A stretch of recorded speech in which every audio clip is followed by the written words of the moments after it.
The next thing you can do is to clear off all that digital clutter. How many of us have home screens that look like this? This is what my home screen used to look like, all these files.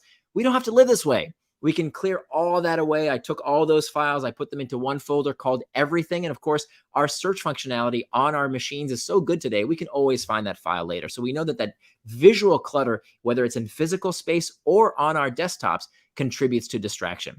Our devices, how many of us are inundated with all these notifications? Did you know that two-thirds of people with a smartphone, two-thirds of people with a smartphone never adjust their notification settings? Can we honestly say that we're addicted to our devices, that it's hijacking our brains, that it's stealing our focus when we haven't even taken 5 minutes to change these notification settings so that only the most important messages get through? What we have to do is to hack back these external triggers by asking ourselves, is this trigger serving me or am I serving it?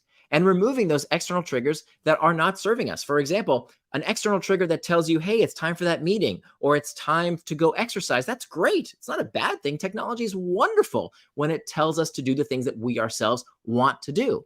But when I was with my daughter and we were having some quality time together and I checked my phone because of some ping, ding, or ring, well, now I was serving the external trigger. It wasn't serving me.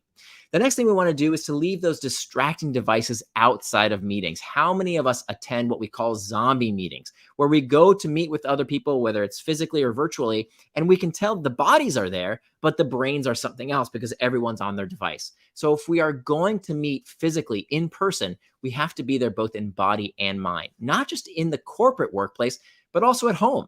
Declare no phone zones. For example, in my family, what really works for us is at the dining room table, breakfast, lunch, and dinner. That is a no phone zone. That's where we want to reconnect with each other. We know that children who have meals with their parents have fewer behavioral issues. They have fewer mental health issues, fewer eating issues like bulimia and anorexia. You really want to make sure you have that time declared as a no phone zone, both in the family space as well as in the workspace, so that we're fully present with each other.